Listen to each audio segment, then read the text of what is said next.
সুপ্রভাত বন্ধুরা। একটু কুয়াশা কুয়াশা ভরা সকাল দিয়ে আজকের দিনটা শুরু হলো। আজ 10ই ডিসেম্বর, বুধবার। আমার গলা শুনে বুঝতেই পারছেন আমার শরীর কেমন আছে। আশা করি আপনারা সবাই সুস্থ ভালো আছেন।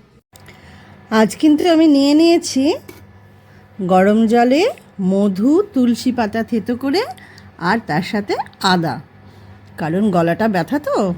দেখা যাক কোনো উপকার হয় কি না। সকাল হলেই শুরু হয় আমার স্টিম নেওয়ার পর্ব। হ্যাঁ, বাটিতে ফুটন্ত জল নিয়ে টাওয়েল মাথায় দিয়ে আমি স্টিম নিই। করোনার সময় আমি একটা স্টিমার কিনেছিলাম, কিন্তু স্টিমারের সব পার্টটুকু আছে, নেই শুধু মেশিনটা। কোথায় যে যত্ন করে গুছিয়ে রেখেছি আর কাজের সময় খুঁজেই পাচ্ছি না। কে জানে কোনো বক্স টক্সে ঢুকিয়ে রেখেছি কিনা, কোথাও খুঁজে পেলাম না। তাই জন্য এই বাটিতে করে টাওয়েল দিয়ে স্টিম নিতে হচ্ছে। স্টিমটা নেওয়ার পর গালগুলো এত ড্রাই হয়ে যায় আমার, এমনিতেই শীতকালে ভীষণ ড্রাই হয়, তাই একটু কোল্ড ক্রিম লাগিয়ে নিলাম।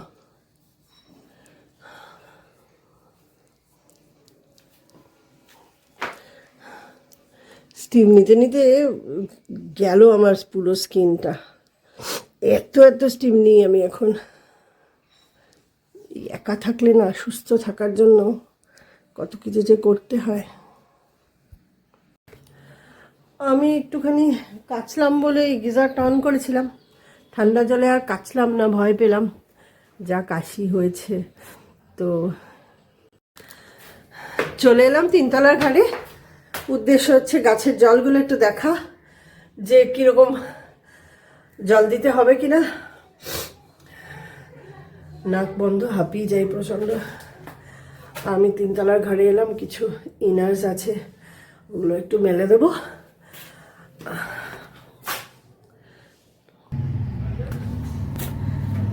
ফুল ফুটেছে আমার পিটুনিয়া গাছে, জল দিতে হবে। বাকি গাছগুলো একটু একটু ভেজা ভেজা আছে, এই হয় শীতকালে মুশকিল। ও, ইয়ালোটা ফুটেছে। হ্যাঁ, গাছে জল দিতে হবে। এইটাতে অনেকগুলো কুড়ি এসছে, এগুলোতে রোদে রাখতে হবে মনে হচ্ছে, রোদে রাখলে তবে ঠিকঠাক ফুটবে। অনেক কুড়ি এসেছে, দেখা যাক। আমার সাদা চন্দ্রমল্লিকা খুবই ভাল লাগে স্টিল। আর এই গাছগুলোতে তো দেখেইছেন প্রচুর ফুল হয়, এটা খুব সুবিধা লাগে, সুন্দর লাগে দেখতে। আর যেহেতু সব রকম কালার মিলিয়ে মিশিয়ে রাখা আছে, বেশ মজা লাগে দেখতে আমার। আর এই আমার একতলায় আমার এন্ট্রেন্সটা ঢোকার, আর তার পাশে তার ওই গেট সংলগ্ন ওই আমার একটুখানি গাছপালা রাখা আছে, ওইখানেই আমি জল দিই। কিছু বেলফুলের গাছ আর কিছু পাতাবাহার গাছ। জমিটা আমার নয়। এই যে দূরে যে ছাদটা দেখছেন লম্বা শেড দেওয়া, ওই ছাদটা অ্যাকচুয়াল শ্বশুরবাড়ি আমার, অরিজিনাল শ্বশুরবাড়ি। এখানে আমার বিয়ে হয়েছিল। ওই লম্বা ছাদওয়ালাটা ওটা আমার এক কাকি শাশুড়ি, সে হচ্ছে চন্দ্রানী, যার সাথে আমি গান শিখতে যাই। আর ছোট্ট যে সবুজ রঙের ছাদটার সাথে বাড়িটা, সেটা হচ্ছে আরেক শ্বশুর ভিয়েরদের। আর এই যে হলুদ রঙের ছোট্ট নিচু যে ছাদটা, ওটা রাঙা কাকিমার। ছাদে যখন এসেইছি তখন একটু গাছে জল দিয়ে নিই। যেগুলো একদম শুকিয়ে গেছে সেইগুলোতেই শুধু জল দিচ্ছি, ফুল গাছগুলোতে। আর বাকিগুলোর একটু পাতা ভিজিয়ে দিয়ে যাই, কারণ কালকে বিকালের দিকে আবার পুরো গাছে জল দেব। দেখা যাক। ওই আমার নিচে গাছে জল দেওয়ার জন্য পাইপ আছে, ওই করে নিচের গাছগুলো, বেলফুল গাছগুলোতে জল দিই। আমার সিঁড়ির ভেতরে রাখা মানি প্ল্যান্ট গাছটাও কোন এক কোণা থেকে একটু রোদ চুরি করে নেয় প্রতিদিন। আজকের ভিডিওটাতে আমি বেশ কিছু গল্প করার জন্যই ভিডিওটা করেছি। এমনিতে তো কোনো না কোনো অনুষ্ঠান নিয়েই ভিডিও হয়, আজকে আপনাদের সাথে শুধু গল্প করব। আজকে সত্যি সত্যি আমার সেরকম কোনো স্পেশাল দিন নয়, কিন্তু মনে হলো যে একটু ব্লগ করি, না হয় একটা অলস দিনের ব্লগই দেখালাম। তো এমনিতেই তো প্রচণ্ড ঠান্ডা লেগেছে, সেটা তো গত কয়েকদিন ধরেই ব্লগে দেখতে পাচ্ছেন। তাই জন্য এমনি টুকটাক কী সব কাজ করি সেইটা নিয়ে আজকের ব্লগ। তো গরম জলটা আছে যখন স্নানটা সেরেই আসি, পরে আবার আপনাদের সাথে একটু গল্প করব। খেতে বসেই আগে চালাই টিভিটা। আচ্ছা, আজকে দুপুরের লাঞ্চটা দেখিনি। আজকে খুব সাধারণ সিম্পল লাঞ্চ। মাছের স্টু আছে, সেই জন্যই আজকে আমার বেশি পদও নেই। আলু উচ্ছে অল্প একটু ভাজা, ফুলকপির তরকারি আর শিম দিয়ে মুগের ডাল, বাস। আর আজকে সাদা ভাত। আসলে মাছের স্টু আমার one of the favourite item. মাছের স্টু থাকলে আমি বেশি কিছু খেতেই পারি না। অনলাইনে প্রায়ই কিছু না কিছু আসতে থাকে, তো আজকে যেটা এসছে সেটা আপনাদের সাথে শেয়ার করছি। অ্যাকচুয়ালি আমি খুব ডিল খুঁজি, খুব সস্তা দামি কিছু জিনিস, অনেক পার্সেন্টেজ যদি ছাড় থাকে সেই সময় আমি জিনিসগুলো কিনি। অত বড় একটা বাক্স, সত্যি কেমন দোলটা, আই থিঙ্ক নাইস, ভীষণ ভালো ফিনিশিং এবং স্টোনটাও ভীষণ সুন্দর, গ্লেজটা খুব ভালো। আমি কি করে সূচে সুতো পরাই সেটা একটু দেখাই। প্রথমে সুতোটার মধ্যে সূচটাকে রেখে সুতোটা ভাঁজ করে নিই, ভাঁজ করে নিয়ে সূচের পেছন দিকটা, এবার তারপরে সূচটা বের করে নিই। ওই ভাঁজটা হাত দিয়ে দুটো আঙুল দিয়ে খুব জোরে চিপে থাকি, ঠিক মাথাটা যাতে দেখা যায়। এরপর ওই সূচের পেছন দিকটা ওইখানটাতে ঘষি। এবার এই যে সূচটা বের করে নিলাম, এবার ছোট্ট মাথাটা ঠিক একদম ক্ষুদ্র মাথা হয়ে যায় এবং ওটা বেশ সুন্দর করে আমার সূচটা পরাতে খুব সুবিধা হয়। বসেছি আমার একটা ঘরে পরার পুলোভারে বাটন টিপ বোতাম লাগানোর জন্য। এই দুপুরবেলা এইসব টুকটাক সেলাইগুলো করি।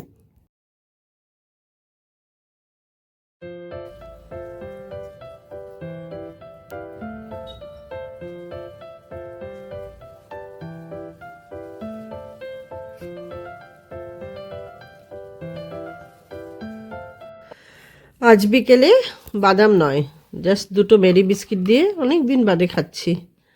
মেরি বিস্কিট আর গ্রিন টি, আর তার সাথে কপিল শর্মা শো চলছে, সেটা দেখছি। বাস দেখতে দেখতে 7:30 বেজে গেল। আর শীতের সন্ধে তো তাড়াতাড়ি রাত হয়ে যায়।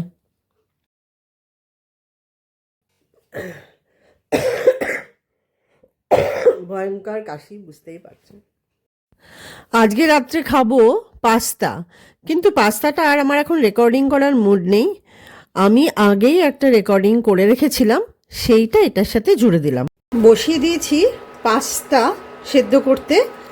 জলটাকে ফুটন্ত একদম মানে প্রায় ফুটছে এরকম অবস্থায় পাস্তাগুলো দিয়েছি, সেগুলো আমার ভিডিও করা হয়নি।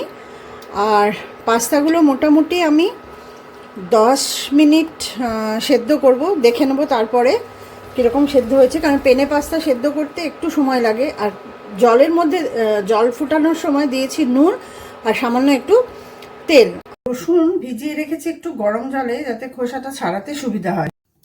আমার সেই বিখ্যাত ছুরি, আর আমার ছুরির কালেকশনটা আপনারা দেখতে পাবেন কিনা জানি না। ছুরি কিন্তু প্রচুর আছে এবং প্রত্যেকটা খুবই ধারওয়ালা, কিন্তু আমার পছন্দ সেই আমার বহু বছরের পুরনো সঙ্গী। গোটা 10 রসুন খোসা ছাড়িয়ে একটু কুচি করে রাখলাম। প্রসঙ্গত বলে নিই, এই পেনে পাস্তা মেনলি তৈরি হয় কিন্তু দুরুম গমের সেমোলিনা দিয়ে, অতএব এটা কিন্তু ময়দা নয়। হ্যাঁ, তো সেই জন্যে এটা কিন্তু বেশ হেলদি। আর পাস্তাতে কখনোই ঠান্ডা জল দিতে হয় না, কিন্তু সেদিন আমি একটু তাড়াহুড়ো ছিল বলে আমি সেদিন ঠান্ডা জল দিয়েই পাস্তাটা ধুয়ে ছাঁকতে দিয়েছিলাম। আর বসিয়ে দিলাম বিনস গাজরটা সেদ্ধ করতে, কারণ যদিও পাস্তাতে বিনস খুব একটা যায় না, কিন্তু আমি তো হেলদি বানাচ্ছি রাত্রের খাবারের জন্য, তাই জন্য একটু বিনস দিয়েছি। আর গাজরটা ভীষণই পাতলা পাতলা করে কেটেছি। তো এটা সেদ্ধ হয়ে গেলে ব্রোকলিটা 2 মিনিট সেদ্ধ করে নেব। চাপিয়ে দিলাম কড়াই, কড়াইতে দিলাম সামান্য বাটার, আর আমি যে তেলটা খাই অলিভ অয়েল। এটা পুরোটাই অলিভ অয়েল দিয়ে করা যায় অথবা পুরোটাই বাটার দিয়ে করা যায়। তো আমি মিক্সড করে নিলাম একটু। পেঁয়াজ আর ক্যাপসিকামটা একটু বড় বড় করে কেটেছি, সরু সরু লম্বা লম্বা করে, এবং ছাড়িয়ে নিয়েছিলাম পেঁয়াজগুলো প্রত্যেকটা আলাদা আলাদা করে। তো ওটা ততক্ষণ ভাজবো যতক্ষণ পেঁয়াজের কাঁচা গন্ধটা চলে যায়। দিয়ে দিলাম সামান্য নুন।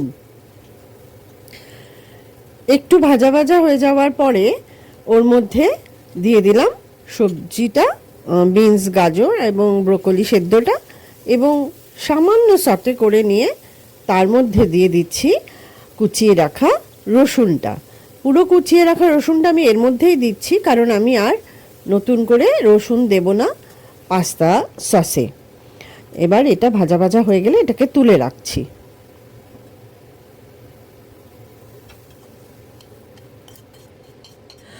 ওই কড়াইতে এবার বানিয়ে নেব পাস্তা সস। আর সবথেকে বড় কথা, এই সময় কিন্তু আমি গ্যাসটা অফ করে নেব, কারণ বেশ কিছুটা বাটার আর ইচ্ছে হলে তার মধ্যেও অলিভ অয়েল দেওয়া যেতে পারে। আমি কিন্তু এখানে ময়দা দিই না, দিই কর্নফ্লাওয়ার। যেহেতু হেলদি বানাই সেহেতু আমি অনেকটা কর্নফ্লাওয়ার দিয়ে বাটারের সাথে বেশ একটু ক্রিমি টেক্সচার যাতে হয়ে যায় সেটা আগে পুরোটা ঘেটে নিই, তারপরে গ্যাসটাকে অন করি। অনেকটাই আমাকে কর্নফ্লাওয়ার দিতে হয়েছিল, কারণ কর্নফ্লাওয়ার যেহেতু একটু ময়দার থেকে পাতলা হয় সেই জন্য, কারণ অনেকটাই তো রয়েছে, সবজি রয়েছে, অনেকটা পরিমাণে হচ্ছে, তাই জন্য।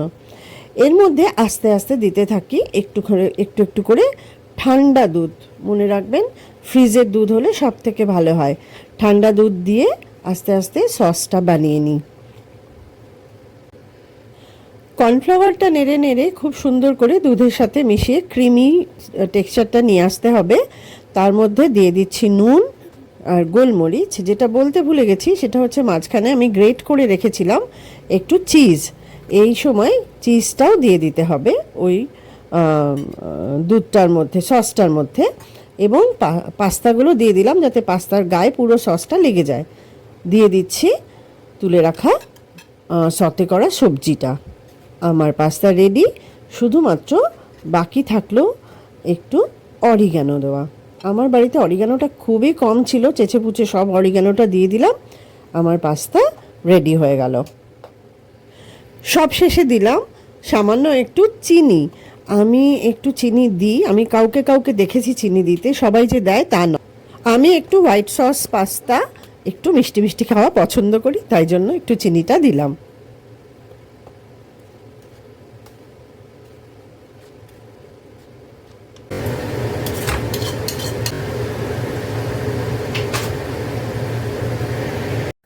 আমার dinner ready, white sauce pasta.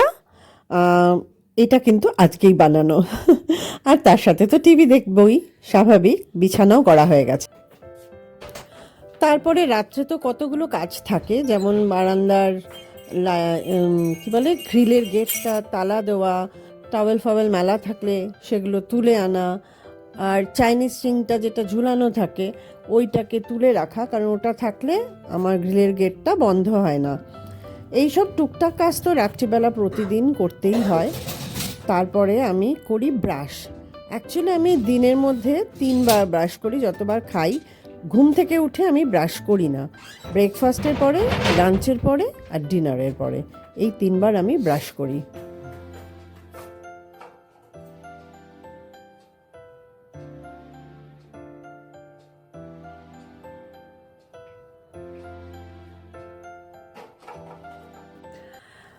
মুখটা গরম জল দিয়ে ধুলাম ঠিকই, কিন্তু ক্রিম লাগাতে পারবো না। এখন স্টিম নেব, স্টিম নিয়ে তারপরে ক্রিম লাগাবো, তাই এখন ওয়েট করুন।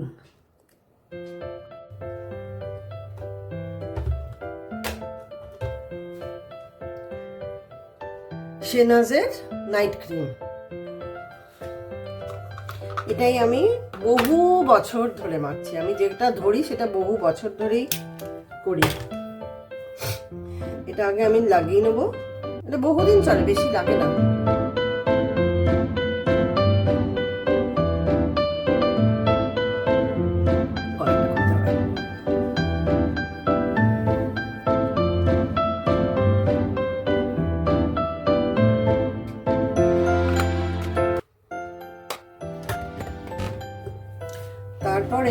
পন্ডস কোল্ড ক্রিমটা নেব হাতের তালুতে।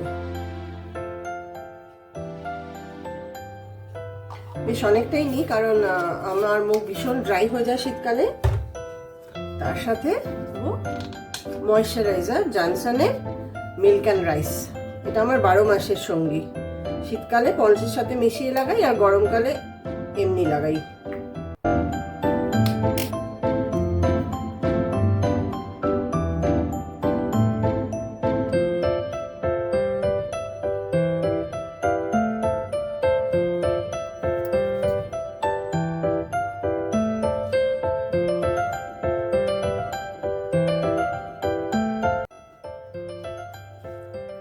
প্রথমে লাগিয়ে নিচ্ছি, তারপরে কিন্তু স্ট্রোকগুলো দেবো। এবং এই স্ট্রোকটা কিন্তু আমি এই এখন টিভির যুগ থেকে নয়, আমি বহু বছর ধরে এটা অটোমেটিক্যালি দিই।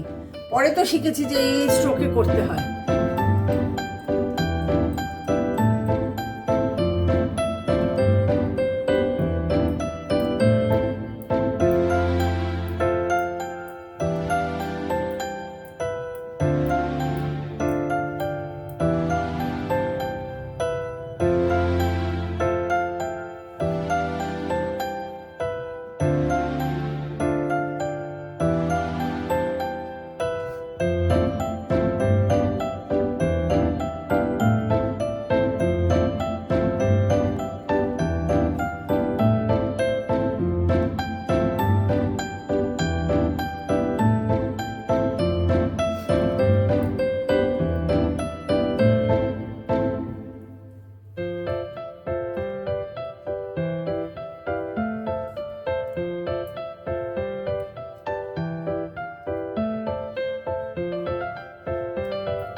পুরো ক্রিমটাই টেনে যায়। আর এই ক্রিম মাখাটা সত্যি সত্যি আমার কিন্তু একটা অনেকটা সময়ের ব্যাপার। মানে আমি যতটা সময় নিলাম আর কি, মেবি আমি যখন এডিট করব তখন একটু ফাস্ট ফরওয়ার্ড করে দেবো, বাট ক্রিম মাখাটা বেশ অনেকটা সময় ধরেই হয় আমার রাত্রে, এবং পুরোটাই টেনে যায়। যেহেতু ময়েশ্চারাইজারটা দেওয়া থাকে সেহেতু পুরোটাই টেনে যায়।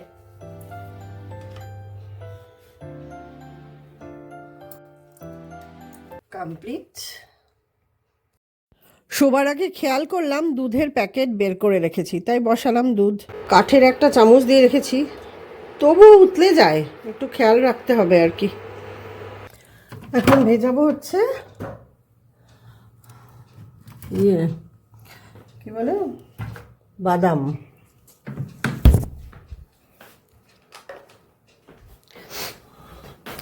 এই লাইটটাতে এত ভালো মুখটা আসে, এই ছোট ছোট যে টুনি বাল্বটা দেওয়া আছে না, এই যে এত ভালো মুখের টেক্সচারটা আসে, আমার এখানেই ভিডিও করতে ইচ্ছা করে। দেখুন এখন পেতনি লাগছে পুরো। নিয়ে এসেছি আলমন্ড আর ওয়ালনাট, 5টা আলমন্ড আর এই কটা ওয়ালনাট নিলাম, জলে ভিজিয়ে নেব।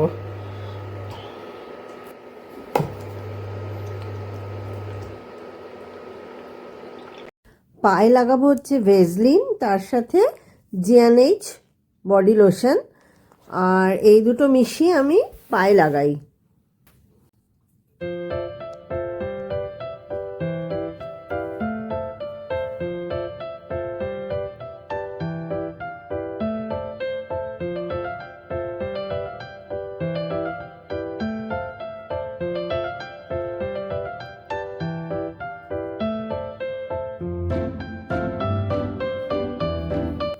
আমার পা মোটেই সুন্দর নয়, তাই পাটা আর দেখালাম না বিশেষ করে।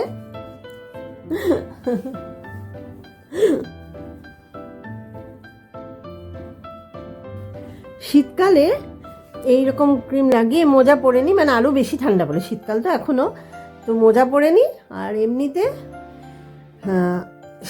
এই শীতের সময় যেমন ভেজলিনটাকে দিই, আর অন্য সারা বছর কিন্তু আমি শুধু জিএনএইচটাই লাগাই। গুড নাইটটা বলার জন্য এই লাইটেই আসলাম, কারণ এই লাইটে বললাম যে ভীষণ সুন্দর লাগে, নিজেকেই দেখতে ভাল লাগে আসলে। আর আমি যে শরীরের যত্ন নিচ্ছি, যেটা দেখালাম, মুখ এবং পা হাত, এটা কিন্তু আমি বহু বছর ধরেই করি। যখন সংসারে প্রচুর কাজ ছিল, মেয়ে ছোট ছিল, হাজব্যান্ড অফিস যেত, শ্বশুর শাশুড়ি ছিল, সবার মাঝখানেই কিন্তু আমি কোনোদিনও যত্ন করাটাকে বন্ধ করিনি।